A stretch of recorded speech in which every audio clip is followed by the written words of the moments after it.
I love in my tutorials to teach you how to create specific projects, but what I love more than that is to teach you tools and techniques to go far beyond what we do while you're spending time with me right here so that you can do so many more things in your craft room.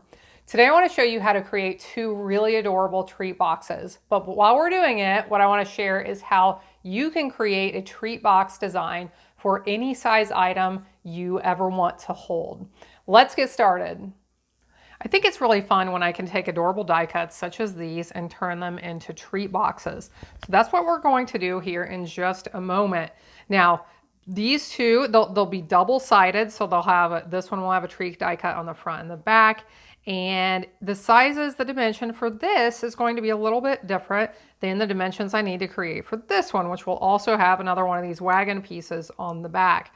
But what I wanted to do for this tutorial is teach you how you can figure the measurements to do this for anything you want to hold in a treat box or anything you want to turn into a treat box. Real quick, before we get started, I'll share with you the sets I use to create these die cuts. These are a special release only available through the end of September. And the one here on the left, I created with this Birthday Piggy stamp set and the coordinating Playful Piggy dies. Now, the stamp set will be available for a while. The die set is limited time only. And then this beautiful tree set. It's the trimming the tree stamp set and then the limited time tree trimmings dies. Now, we have several others available. I'm going to link to all these in the video description below. You're welcome to take a look if you are interested. Let's start with this tree. And I'm going to bring in a piece of paper and a pen. We're going to do a little bit of calculating here. You get to see why I love stamps because my handwriting is not very nice. So what we need to do is do a little measuring. And I have already measured. I want to make my treat box about 1.5 inches wide. Actually, let me share this with you so that you can watch along, see how I came up with that. So I decided I want to make this 1.5 inches wide, which would go from the edge of my paper to the edge of my finger here. I don't want to go all the way to the edge of the tree because then my treat box is going to stick out here on the sides. I want to keep it in a little bit. Now, the other thing that is factoring into this is what I want to put in my treat box. And because this tree has these beautiful cuts where the branches are, I decided it would be really neat to put a tea light behind this and light it up so you could see it at night. So I have measured this. It just barely fits into 1.5 inches by 1.5 inches. So my treat box is going to be 1.5 inches wide, 1.5 inches deep. Then I'll have my second tree sitting back here. I'll be able to put my tea light in between. And the third measurement I need to figure out how tall is how tall it should be. The third measurement is the height. So I want it to be about 3/4 of an inch deep to put my tea light in, okay? So we're gonna look at those measurements here and do a little drawing. I'll try and do this a little bit larger so you can see what's going on.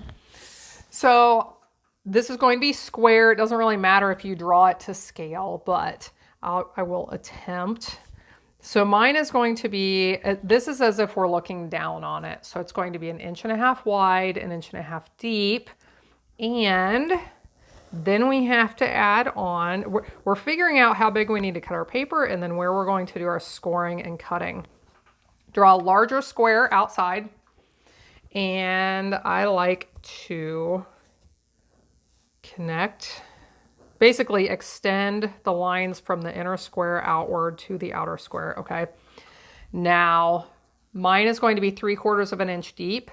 So all the way around, that is going to represent 3/4 of an inch. So basically, that's going to be 3/4 of an inch, and this is going to be an extra 3/4 of an inch out here, all the way around. Okay, now let's do a little bit of labeling outside of our square that will help us determine our score line measurements and our cutting measurements. Here at this first line, I am going to write that measurement for the depth of my treat box, which is 3/4 of an inch, okay? You'll hear these same numbers over and over again. Hopefully you'll hear them enough that it sinks in and you can come back and watch and do this yourself for something you want to put in a tree box. So the depth is that number here. Then I have to add the depth to this dimension right here, which is 1.5 inches. For this, so 3/4 of an inch plus 1.5 inches. This is 2 1/4 inch. Of course, you can use a calculator if you get into any tricky fractions. And then I need to add this number to, again, the same dimension for the depth of the box, which is 3/4 inch. That plus 2 1/4 for me, this equals 3 inches. Then you're going to do the same thing coming down this side. Your first number is the depth of your box. You need to add that to this dimension. And then you need to add the depth of your box again to this number. So because this one is square, it turns out pretty simple. Now let me show you this in action. And then if you're intrigued, but it hasn't quite sunk in yet, sunk, we'll do this again with that adorable little red wagon, and you'll get to see both of these treat boxes come together. I'll scoot this back in because you may want to watch that while I'm doing this. So these first two numbers where the vertical lines are, those are my scoring dimensions. This third number, that was my cutting dimension. This is my other cutting dimension. So I have cut this piece of cardstock 3 inches by 3 inches.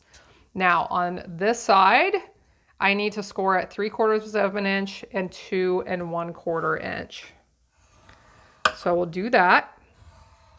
Then I need to turn it. And if you want to turn your drawing, you can, if that helps you. So again, it's 3 inches long. That's my measurement here. I need to score at 3/4 inch and 2 1/4.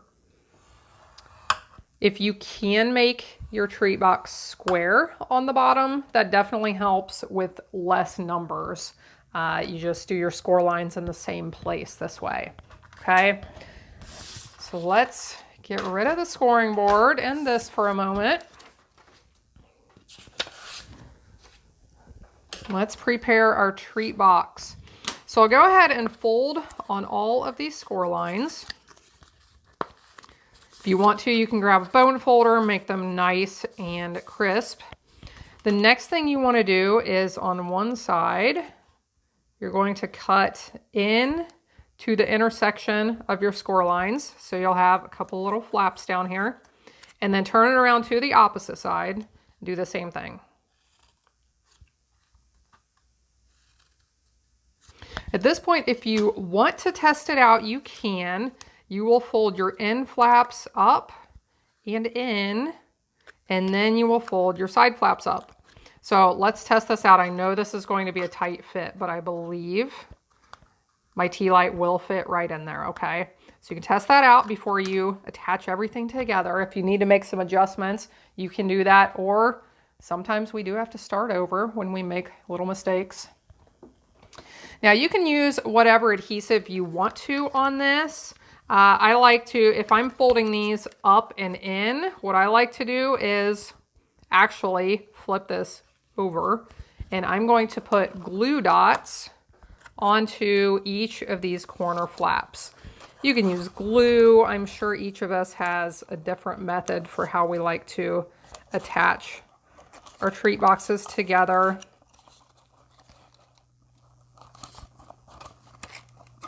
I do actually like to keep my glue dots closer to the score line than to the outside.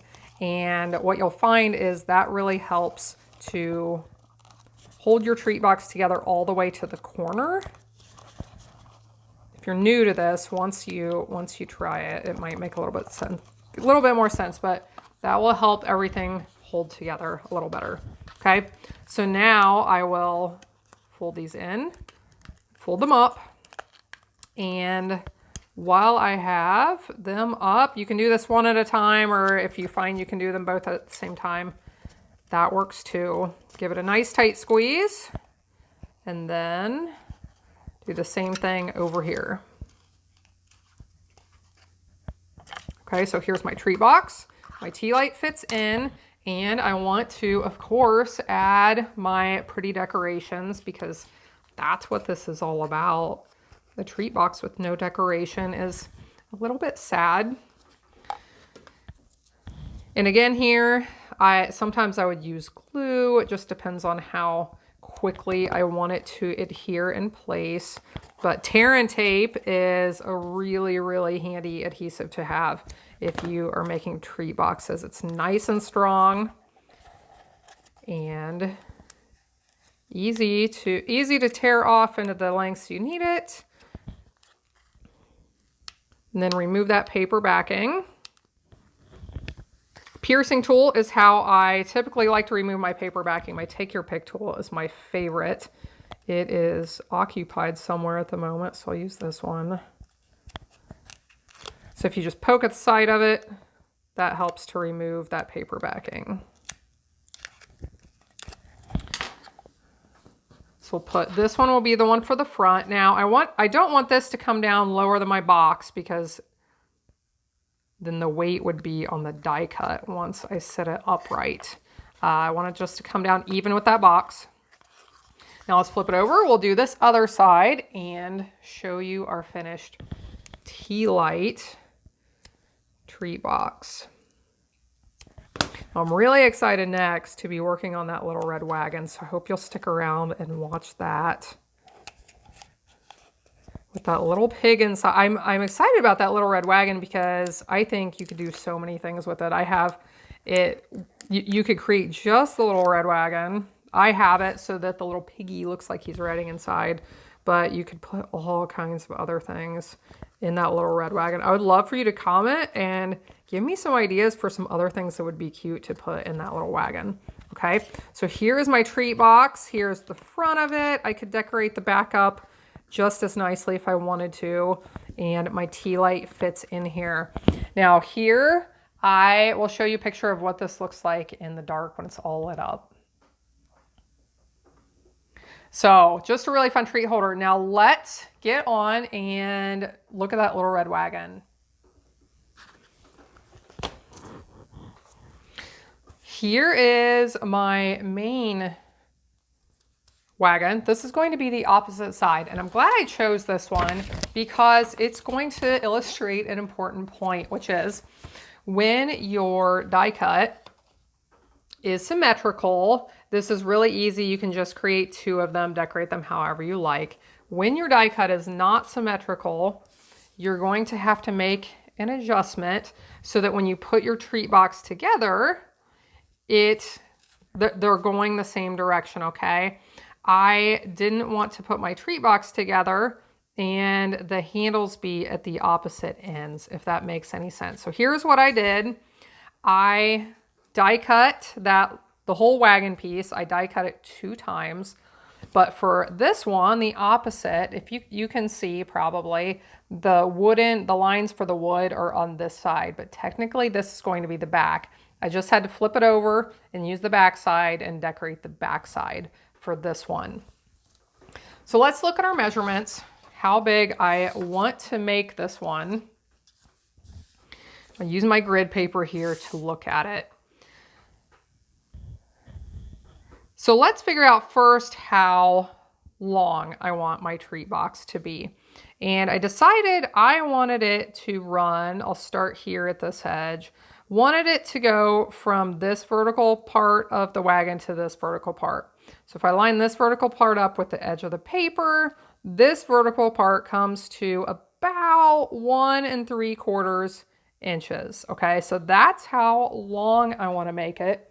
Then I have to decide how wide I want to make it. How far apart do I want my 2 wagons to be? And I decided 1 inch would be a good number for that. Now, if you're trying to put something in particular in here, like with the tea light with the last one or a certain candy bar, you need to make sure that that is going to fit inside. And sometimes you may just measure that thing that's going inside and do all your measurements from that. Okay, so we'll do 1 3/4 inches long, 1 inch wide. How deep do I want it? I decided to go with 3/4 of an inch again on this one. So let's make our little diagram and try to make this come together for you if it hasn't already. So this represents the bottom of my treat box. Basically, if we're looking straight down on it. So I decided I wanted to be 1 inch wide, 1 3/4 inches long. And then I need to add on for my sides that will get folded up. I'm sure there is a better way to do this. This is my way. Hopefully you can learn something from it.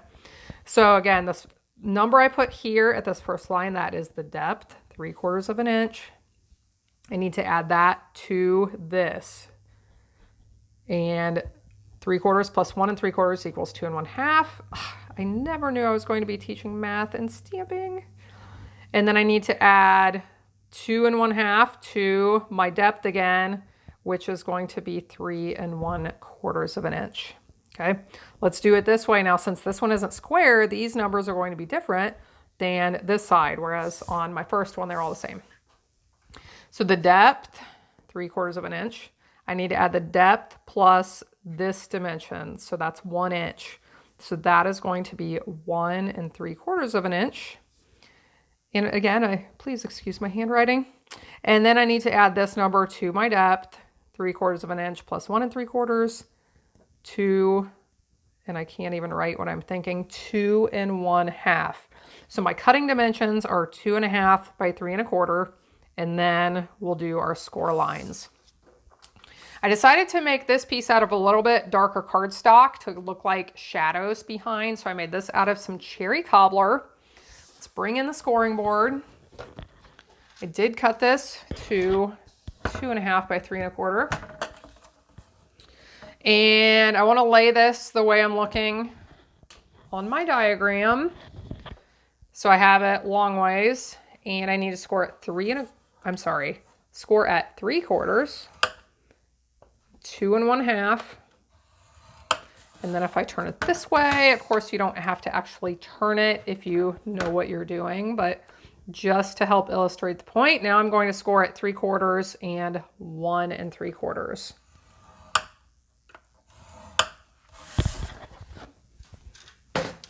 We will do the same thing we did on the last one. We'll fold on the lines, and then we'll do a little bit of trimming to make our corner flaps. It does not matter which side you do your trimming on. You just need to do on one side and then do it on the opposite side.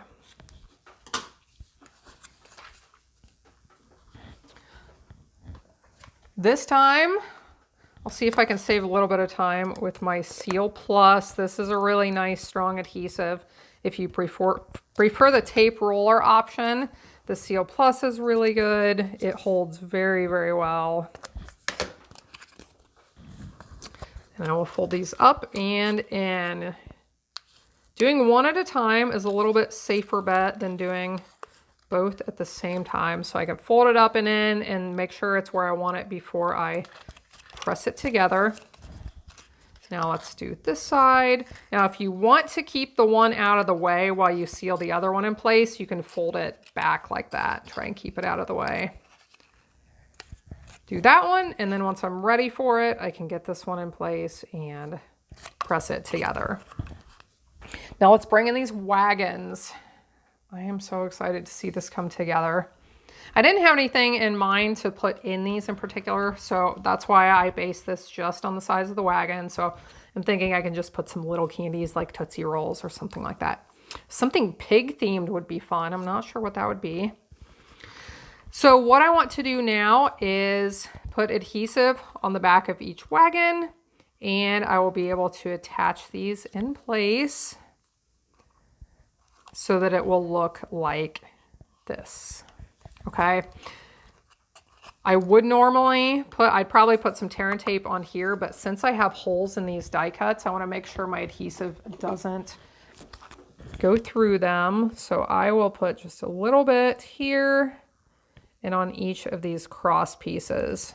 Very lightly. This Tombow multi-purpose glue is awesome. You don't need much and it holds things together really well. Something for this treat box. Now on the other one, I said you want to keep your die cut down at the very bottom of the treat box so that the weight is not on the die cut. That is something I will have to keep in mind for this one, is the weight is going to be on my little wheels of my actual die cut. So we'll have to keep what I put in the treat box light so that it doesn't crush my little paper wheels.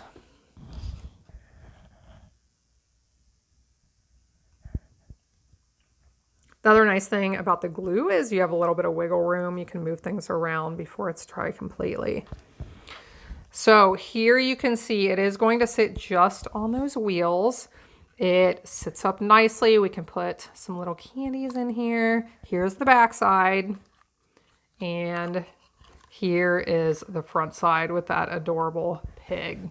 So I just happened to think of something. If you wanted to create something like this that's symmetrical on both sides and it includes a stamp, what you could do to create a pig over here that's facing left instead of right, the way the stamp is, you can do a mirror stamping technique that I have a really great tutorial out there on. So I'm going to link in the video description below to that if you want to take a look at it. So the other thing, I'll link to this as well, the glue dots. I don't know if you happen to notice, I get a lot of complaints about the way glue dots are rolled and that they're hard to get off the roll. I created this little dispenser out of my box. Link you to that tutorial as well if you want to take a look. So thanks so much for watching along. I hope you learned something here and it wasn't too complicated. If you're interested in any of these products I've used, I will link in the video description below. Subscribe if you're new. I would love for you to come back and watch some more. I hope you have a blessed day, and I hope you be back again next time when I'll be here helping you to hand make with love.